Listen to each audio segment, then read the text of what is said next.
ఓట్ల చోరీ అంశంపై కాంగ్రెస్ అగ్రనేత రాహుల్ గాంధీ చేస్తున్న ఆరోపణలను బీజేపీ తిప్పికొట్టింది.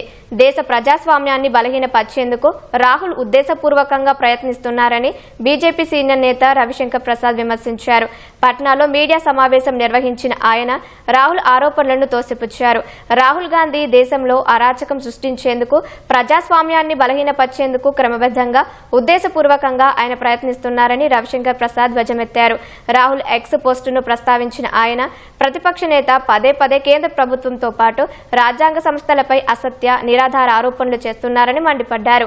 ప్రతిపక్ష నేత పదవి గౌరవాన్ని దిగజార్చుతున్నారని రవిశంకర్ ప్రసాద్ ఆరోపించారు.